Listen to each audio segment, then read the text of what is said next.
Ladies and gentlemen, today, once again, we are outlining an insane accomplishment achieved here inside the Brawl Stars community. The title and the thumbnail ain't lying to you today. A power level 1 brawler achieving rank 35 here in Brawl Stars. Crazy. Now, of course, we all know that this is a very rare occurrence. A rank 35 push with a power level 1 brawler is pretty dang unheard of because it's insanely hard to do. I believe this is roughly the 3rd time something like this has been achieved here in the game. So when it happens, we gotta cover it. And the person who achieved this prestigious milestone here in the game's name is TZ, once before featured here on the channel when he achieved power level 1 rank 35 Shelly. This time he's coming in clutch with a power level 1 rank 35 Barley. So we're going to be taking a look at some of the matches here on TZ's grind to rank 35 so you guys can get a feel for what it's like to push a power level 1 brawler just this high. So hope you guys are all pumped up. Let's get straight away into it. Here we go!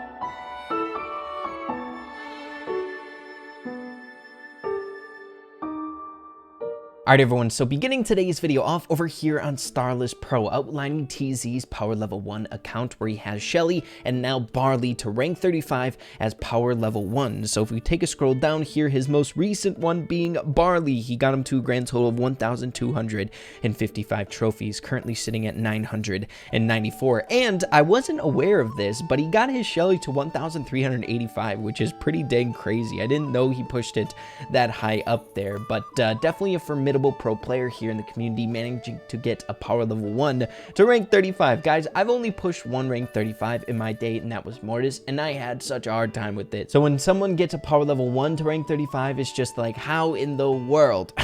Also, you guys, it would be fantastic if you would all support his push and congratulate him by checking out his YouTube channel, link in the description down below, as well as his socials. He's been crushing it on these power level 1 grinds, and I hope to see more here in the future. I know it can be taxing, but it's definitely very fun to follow things such as this in the community, bizarre things. So make sure to do that. I'm sure he would enjoy a sub or two, so please do that. Now, before we get into the gameplay, I'd like to address 2 different things that I know is going to be talked a lot in the comments here of this video. Number 1 is that TZ is on Australian servers. I know a lot of people like to kind of underwrite milestones here in the game because of what servers you're on. Indeed, TZ does admit in the video of the gameplay that we're going to be watching in today's video that the Australian servers are a little bit less competitive, but there were a ton of other things that was riding against him, such as counter comps and stream snipers and being a power level 1.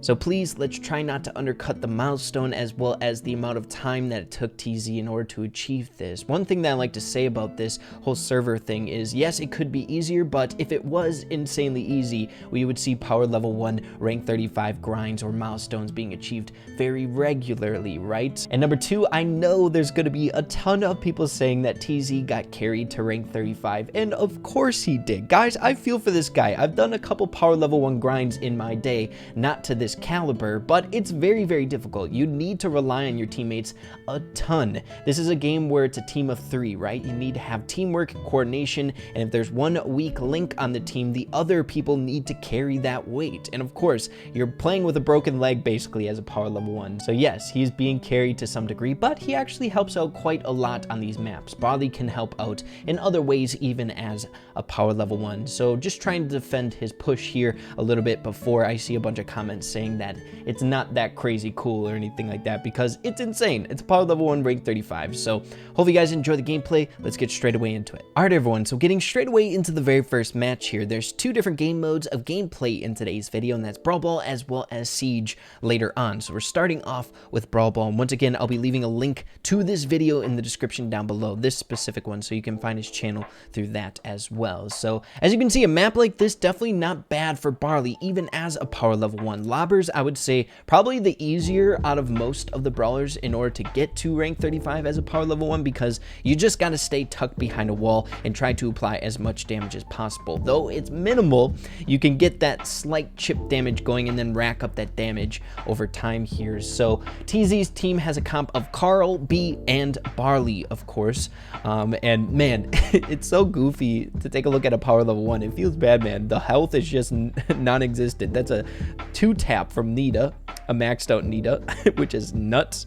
But the comp that they're up against is a Jean, Nita, and Carl. Definitely a formidable team comp on a map such as this. So we'll see how it goes. TZ just trying to play that control game, waiting for his teammates to open up a wall, or trying to just push around people on the map with his own pressure. A lot of the time, even up against really good teams, really formidable players here in the game, sometimes they fail to realize how high of power level a certain brawler is. So some people will realize that, end up pressuring, which is definitely the tactic you should be doing. If you see a weaker brawler, try to pressure that lane and win that way.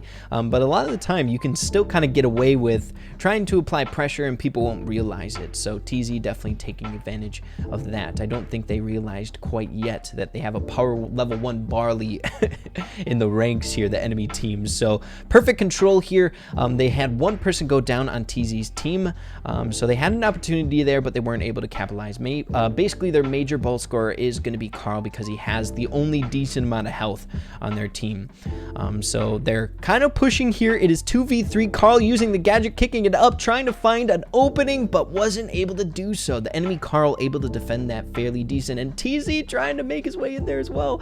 Pop it down to super, getting some damage on that Nita. Also, another thing to take note of, power level 1 gets your supers just as fast, right? It's not damage based, so you can really let them fly on a map like this with a lot of walls. You can just be annoying, pressuring people, and it works out in their favor quite a lot.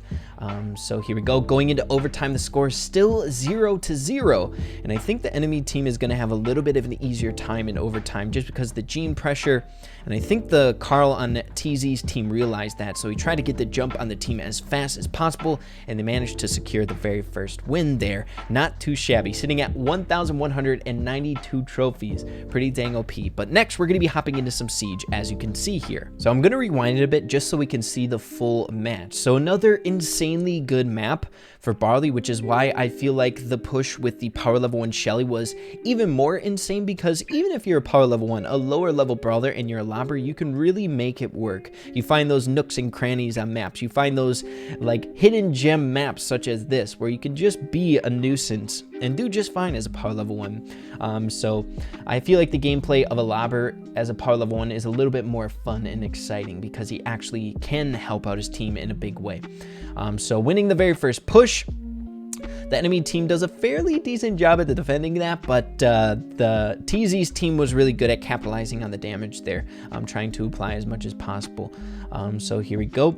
TZ trying to pinch off the spike, getting him backed into that lane. And again, just trying to realize that you're up against a power level 1 Barley, though the spike on TZ's team was really helping out in that lane, kind of hovering over there. But I feel like the spike could have just walked through that fire, Barley's basic attack, and just got up close and tried to take him out with 1 or 2 attacks, but did not do so. So again, TZ's team managing to get another siege bot, and I think they should be able to end it here. Legend sitting there with a super so he can pressure in. Spike with a super as well, and TZ full health. They should get it here easy peasy. So heading into the next match here, skipping ahead a little bit in the video over on TZ's YouTube channel. So we're rocking the same exact team comp up against a Brock, a Jean, and a Dynamite. A jumping Dynamite, you love to see it, baby. So managing to stun that Carl, but they took out the Dynamite, and Carl's the only one left standing on TZ's team. So they're managing to get to the very first siege bot, but the enemy team is going to have a lot of bolts here moving into the next wave. So it's definitely going to be a little bit tricky, but you'll come to realize in Siege that control is by far the most important. A lot of the time, if you do get the first Siege bot, it gives you a window or an opportunity not to get like a bunch of damage or anything like that. If you're a good team, you could probably get a bunch, but to just get control over the map and give the enemy team a harder time to get back into lane. As you can see, TZ's team doing a great job at capitalizing on that. So keeping them pushed back, just denying all lane presence from the enemy team. So it's shaping up to be another really, really good game. So they're going to get the next siege bot. Dynamite jumping back in the lane, trying to throw down a super, but Carl, Legend X, avoiding that pressure fairly decent, but getting stunned by that Dynamite gadget, but rolls in with his own gadget. Takes him out with a little bit of health remaining. Can he secure that bolt? Oh, he got it right at the last second. And the enemy bot hasn't appeared yet, so looks like they're not going to be able to end it here, so it might go a full match. So they really have to gear up here, but I don't think they're going to have too much of a problem based on what we've seen so far in this game.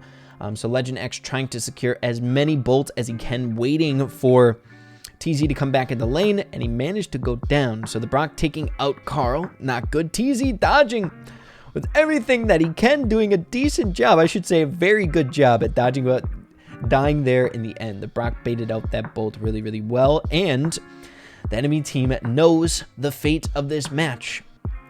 TZ's team getting the final bot, and there's no way for them to come back. So they're just having a good time. You love to see it when enemy teams kind of just enjoy the ride, even if you do lose. Try to be a fun brawler here in the game. So next, skipping ahead to a very different map, but a fun map here, up against a Surge in TZ's lane. So I'm really excited to see how he goes up against a Surge. Surges are very, very good against lobbers. You just got to use one gadget. You're right on top of them, and they die really quick. So on top of being a power level 1, it's going to be pretty dang challenging. But TZ's team doing really well off the get-go, securing the very first bot and having full control over the middle, which is super, super important. So Surge trying to use a gadget on TZ, but he was already making his way into the middle lane, so a wasted gadget there from Surge. And they're getting a ton of damage off of this very first robot. My goodness, taking the IKE down to 25%, and they have full control over the middle. So let's see what ends up happening here. So taking out the Nita and the other person on the enemy team. I don't know why it's escaping my mind. The Nita and the Brock. Okay, there's a ton of Brocks being played in the meta currently. So many because of that gadget. It's so good. But here we go. Looks like the enemy team is finding a little bit of ground here in this match, finding some control. But Carl says no. Takes out that Nita. TZ throwing a super down on the IKE, and they get another siege bot. The enemy team kind of coming back there. A final push in the end, trying to gain control, but TZ's team doesn't need that much to end up that game or wrap up that game. So another good game there. All right, everyone. So this is the final match of the push. If they win this, TZ secures a power level 1 rank 35 on Barley. And look at him. He is pressuring this tick like a madman. He's like hardly doing enough damage to take him out because of that star power that tick has. That's hilarious. That tick was taking out so much damage. Oh, feels bad to be a power level 1. You do no damage at all. But taking out the Spike in his lane, doing a really, really good job over here. Securing this left side, and they're getting the very first bot and rounding the corner with 3 bolts here into the next wave. So things are looking really good for TZ's team on this final match of the push. So looks like Tick is just trying to avoid the Barley at all costs. He just doesn't care about him and can't get this final hit. TZ still stayed alive with 82 HP. My goodness, I feel like half of the gameplay in this video has been of TZ in the double digits, right? It's pretty crazy. So here we go, TZ throwing out another super, just trying to get damage on the IKE, and doing so, a little bit of chip damage, moving into the next push with 24% left on the enemy IKE. So TZ is doing such a good job. I wouldn't be surprised if he got star player here. He's doing so much damage, but I guess admittedly, my eyes have been on TZ the most of this game, so I haven't been really seeing what Gala and Carl have been doing. But after that, managing to get the rank 35 on a power level 1 Barley. It is crazy to see someone accomplish something like this here in Brawl Stars. Huge congratulations for TZ on the crazy push, man. Awesome. But yeah, everyone, I think we'll be ending things on that note in today's video. Once again, a huge congratulations to TZ for another rank 35 power level 1 brawler here to his name. It's so cool seeing accomplishments like this come up in Brawl Stars. It doesn't happen very often, but when it does, it's super fun to cover and super fun to follow. So it'd be really cool if you guys would wish him a very big congratulations, a very well fought grind here in Brawl Stars. But yeah, everyone, hopefully you all enjoyed the video today. If you did, make sure to slap a like on it. I'd really appreciate that. And with that being said, make sure to keep having fun with Brawl Stars, and we'll see you all in the next video. Have a fantastic day, guys. Peace out. Whoosh.